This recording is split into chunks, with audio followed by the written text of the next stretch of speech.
오늘 이 본문에서 나오는 이 디모데라고 하는 사람은 바울이 2차 전도 여행 때 만나서 바울의 동역자로 이렇게 세워진 사람이었습니다. 이 디모데는 바울과 수많은 시간 동안 함께 다니면서 많은 사역들을 함께 합니다.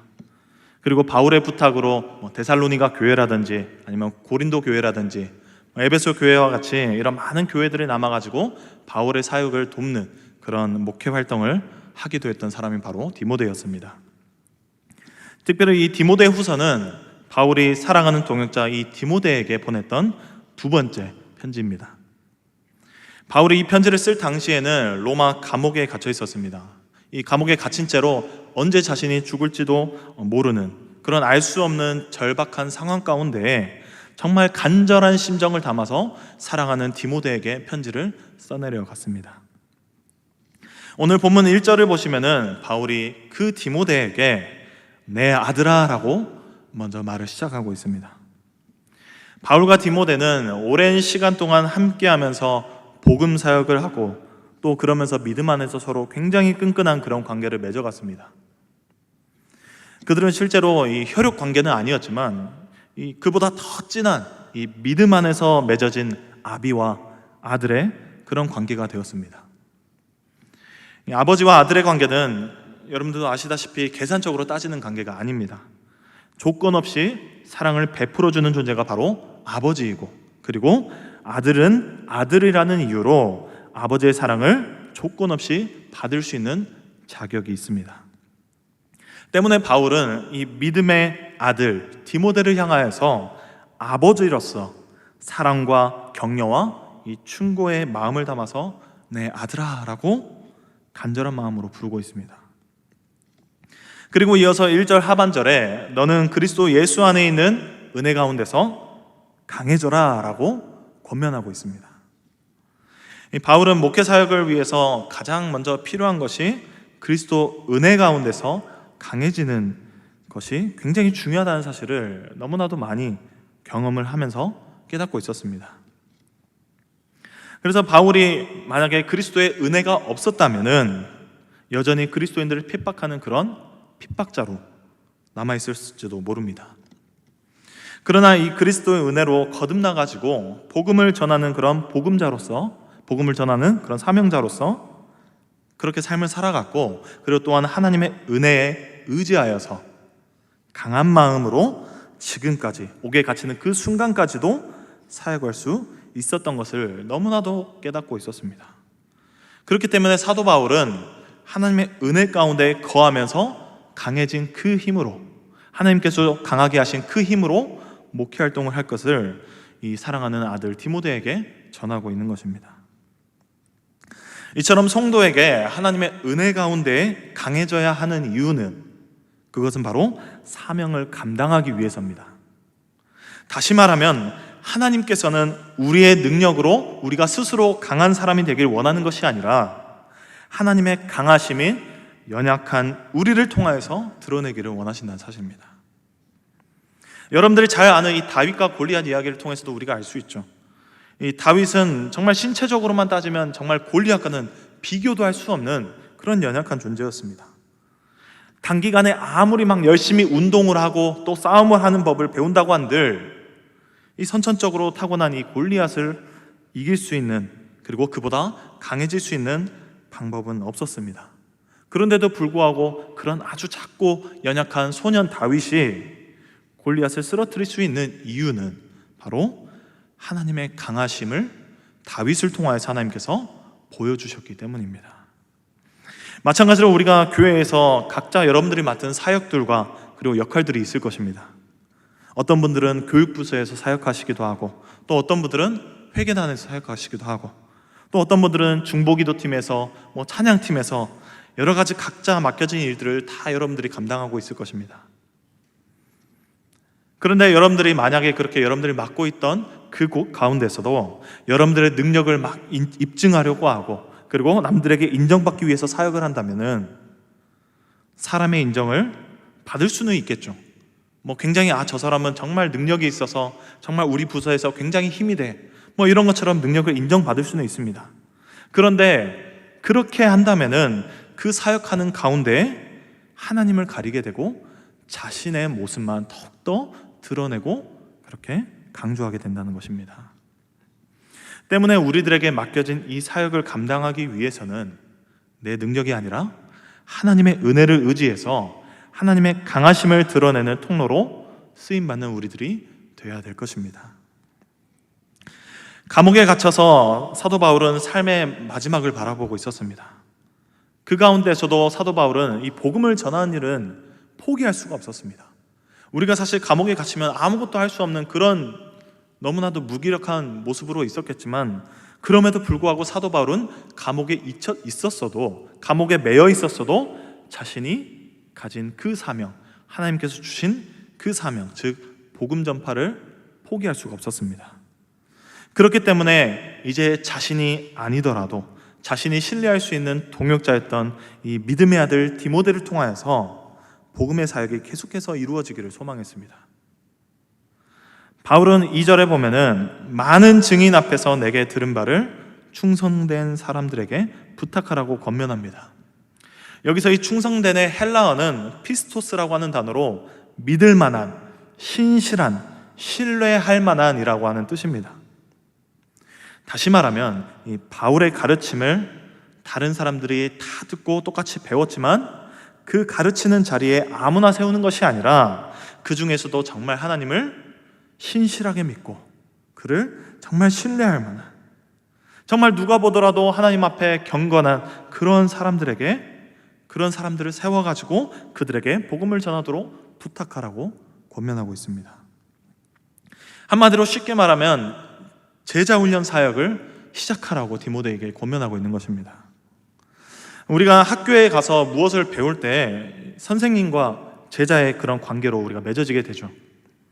그래서 제자들이 학교를 졸업할 때가 되면은 다 떠나게 됩니다. 다 떠나게 되는데 꼭 스승의 날에 막 친구들이 모여가지고 학교를 찾아갑니다. 학교를 찾아가서 그동안 자신에게 가르쳐 주었던 그 선생님을 찾아가서 그렇게 스승과 제자의 관계를 계속해서 잘 이어나가게 됩니다.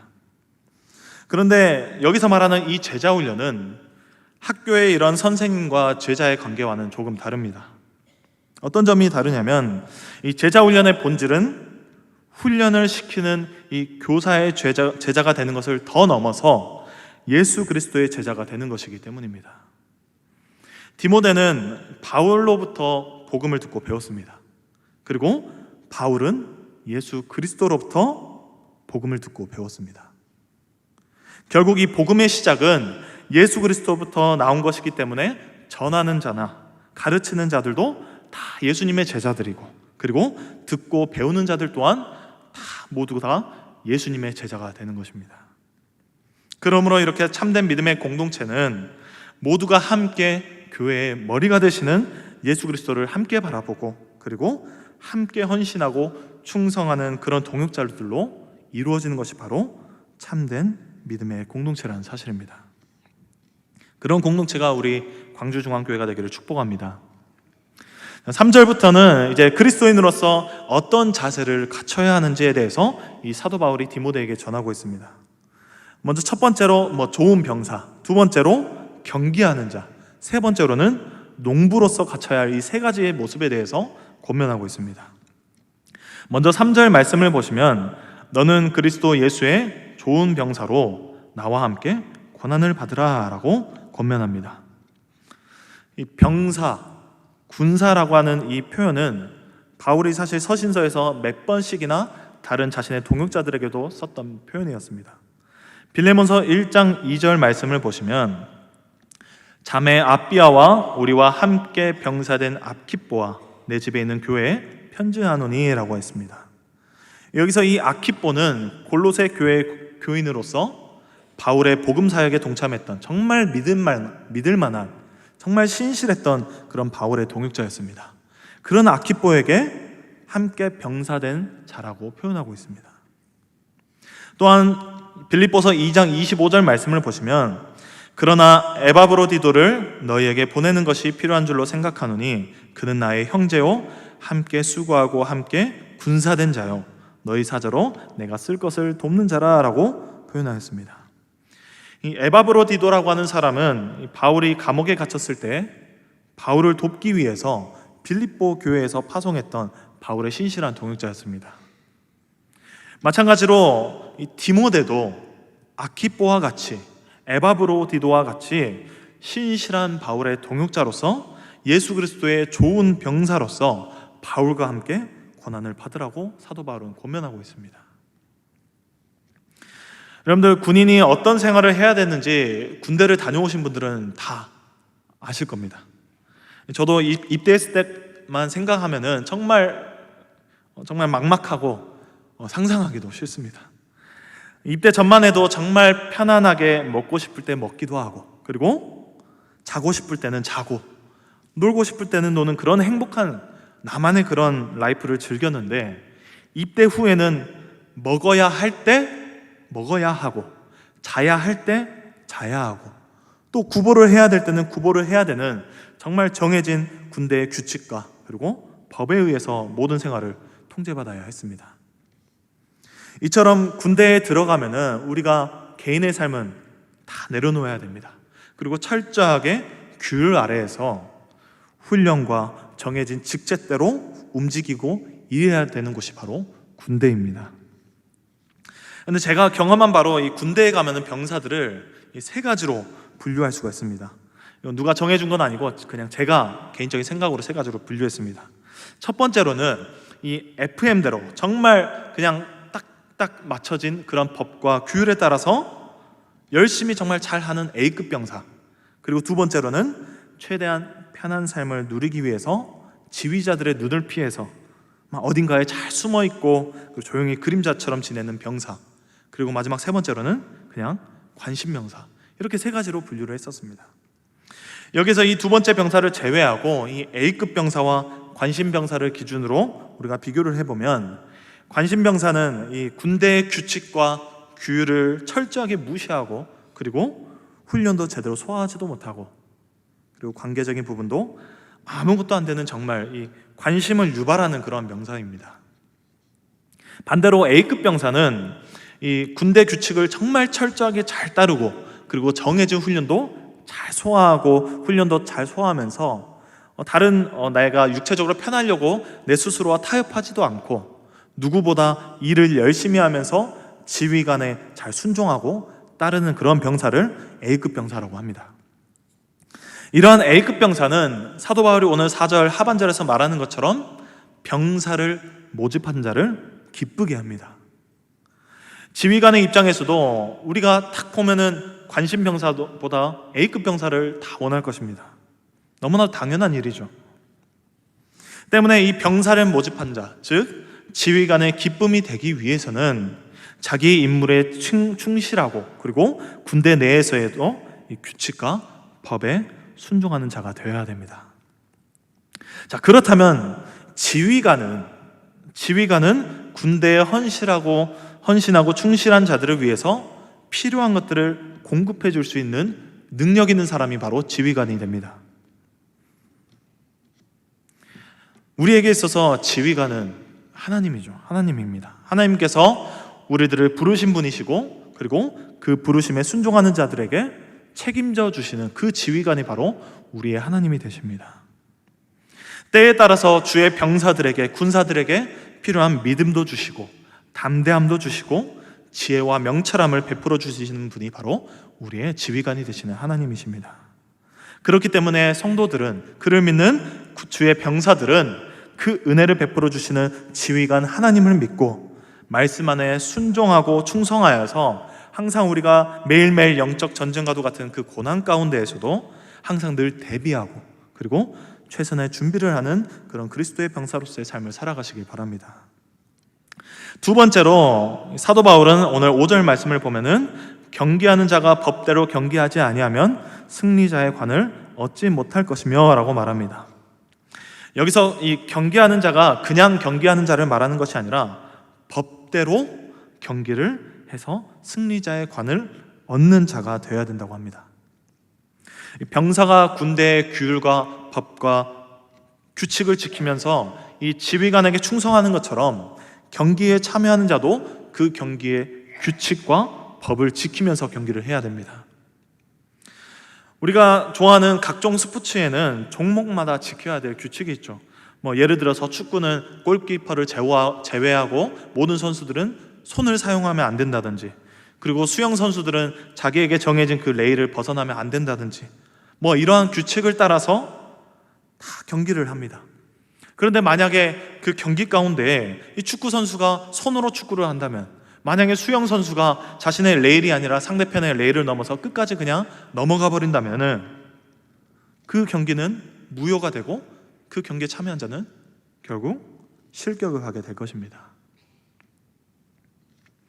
아무리 우리가 운동선수로서, 경기에 참여하는 자로서 다른 이들보다도 정말 능력이 뛰어나고 천재적인 소질이 있어서 경기에 1등을 하더라도 정해진 이 규칙 안에서 움직이지 아니하면은 그 경기는 무효가 될 수밖에 없습니다. 마찬가지로 우리가 이 복음을 따르는 규칙도 내 마음대로 지키는 것이 아니라 그 복음에서, 그 말씀에서 우리들에게 말씀하는 그 그대로 믿고 따라가며 순종해야 합니다. 만약에 우리가 삶을 살아가면서 고난을 피하기 위해서 상황에 따라서 나의 복음을 숨기거나 나의 믿음을 숨기거나 혹시라도 그렇지 아니하고 불법적인 행위를 저지르면은 우리의 삶의 그 경기는 반칙이 되고 무효가 될 수밖에 없습니다. 예전에 제가 누군가에게 들은 이야기입니다. 어떤 목사님이 운전을 할 때면은 꼭 자신이 목사인 것을 숨긴 채로 운전을 한다고 합니다. 왜냐하면 자신의 운전 스타일이 굉장히 난폭하고 그리고 너무나도 위협적이었기 때문에 다른 차 운전자들과 항상 시비가 붙어가지고 이 목사라는 사실을 숨기면서 운전을 했다고 합니다.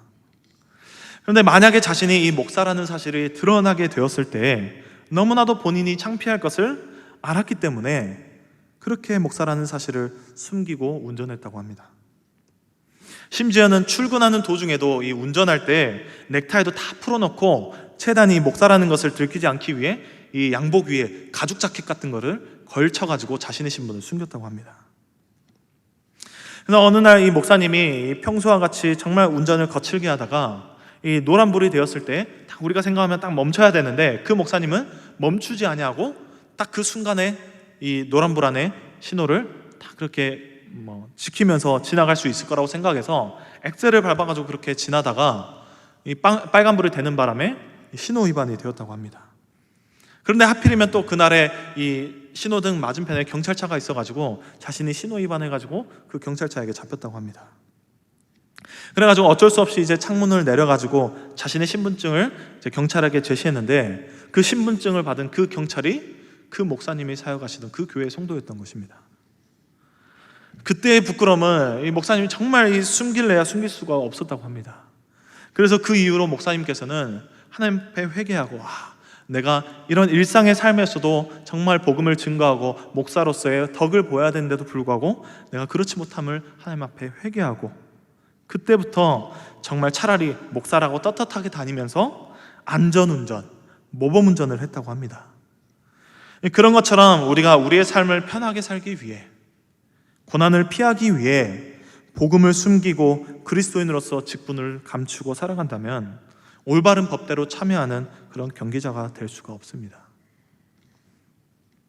하나님께서 만약에, 여러분들 생각해 보세요. 만약에 하나님께서 우리가 그의 자녀라는 것을 창피하셔서 자녀된 우리에게 모든 것들을 없는 일로 해버린다면, 숨겨버린다면 우리는 더 이상 무가치한 존재밖에 될 수가 없습니다. 그러나 하나님께서는 믿는 자들을 외면하지 않으시고 우리가 그의 자녀가 된다는 것을 숨기는 분이 아니십니다. 오히려 더 이 세상 가운데 드러내시고 우리가 그의 자녀라는 것을 당당하게 이 세상 가운데의 말씀으로 선포하셨습니다. 그러므로 우리 모두도 당당하게 그리스도인으로서 이 복음을 따라 지키면서 내가 하나님의 아들이야, 내가 하나님의 딸이야, 내가 하나님의 자녀라면서 내 일상의 삶에서도 늘 그리스도인으로서 떳떳하게 복음을 드러내고 말씀 가운데에 정말 그 말씀대로 살아가면서 지키면서 믿음의 경주를 잘 이어나가고 천국에 가는 그 날에 승자의 관을 얻게 되는 모든 성도님들 되시길 축복합니다. 이제 6절을 보시면은 이제 수고하는 농부가 나옵니다. 농부. 이 군인이 정해진 규율과 법대로 살아가야 하고 그리고 운동선수가 정해진 규칙 안에서 이 경주를 해야 된다면 농부는 열심히 수고해야 합니다. 농부는 오랜 기간 동안에 이 고된 노동을 포기하지 않고 꾸준히 해야 되고 정말 인내가 필요한 직업인데 도중에 자신이 하고 있던 그 고된 노동을 포기하게 된다면은 자신이 그렇게 오랜 기간 동안 노력하고 또 씨앗도 뿌리고 물을 주고 벌레도 잡아주고 했던 그런 모든 노동이 다 아무것도 아닌 것이 되어버린다는 사실입니다. 일찍 일어난 새가 이 벌레를 잡아먹는 말처럼 농부도 아침 일찍 새벽부터 일어나서 부지런히 일을 해야 곡식을 수확하게 됩니다. 마찬가지로 그리스도의 제자들도 바른 교훈을 따르는 삶을 끝까지 인내하고 힘들더라도 비록 몸이 고되더라도 그 말씀 안에서 주시는 그 은혜의 결실을 맺어야 합니다. 자, 그런데 여러분들 농부에게 있어서 아무리 노력을 해도 한 가지 하늘의 도움이 없이는 열매를 맺지 못한다는 것을 우리는 알 수 있습니다. 농사를 해보신 분들은 알겠지만 이 자신이 농작을 해서 그 결실을 맺기 위해서는 정말 해충으로부터 이 농작물들을 보호를 해야 됩니다. 또 땅도 갈아줘야 되고 거름도 갈아줘야 되고 많은 여러 가지로 신경을 쏟을 수밖에 없습니다. 그런데 우리가 해충은 물론 이제 농약으로 쫓을 수 있고 땅도 이 기계나 가축으로 갈 수도 있지만 날씨는 사람인 우리가 어떻게 할 수가 없습니다. 날씨는 하나님의 주권이기 때문에 사람이 어떻게 할 수가 없는 부분입니다. 결국에는 우리의 상황을 주관하시는 하나님, 날씨를 주관하시는 하나님의 뜻에 달려있다는 것을 인정하고 받아들여야 한다는 것입니다. 그러므로 우리가 좋은 농부가 되기 위해서는 고된 노동을 감내하면서도 하나님의 뜻을 의지해야 된다는 사실입니다. 우리가 주일학교 봉사를 할 때 이 교사로서 정말 재능이 있고 정말 지식이 있고 사랑이 넘쳐가지고 아이들을 막 열심히 가르칩니다. 막 열심히 가르치고 그들을 위해서 정말 봉사합니다. 그런데 여러분들 그렇게 열심히 아이들에게 헌신하고 봉사했을 때 그들의 마음 가운데 하나님을 우리의 힘으로 믿게 할 수는 없다는 사실입니다. 아이들이 하나님을 만나서 거듭나는 것은 전적으로 하나님께 달려있다는 사실입니다. 전도도 마찬가지입니다. 내가 초청할 태신자를 마음에 품고 그들에게 정말 열심을 다해서 섬기고 먹을 것도 사주고 정말 뭐 야구장 티켓도 끊어주고 막 그렇게 헌신을 하고 봉사를 해도 하나님의 은혜가 있어야지만이 그들의 마음의 문이 열리고 그리고 그들의 발걸음을 하나님께서는 교회로 인도해 주시는 사실입니다. 때문에 우리가 그들을 위해서 우리 아이들을 위해서 태신자를 위해서 내가 할 수 있는 일은 전적으로 하나님께 의지하고 기도로 하나님께 은혜를 간구해야 된다는 사실입니다. 7절을 보시면은 이제 바울은 디모데에게 이렇게 말합니다.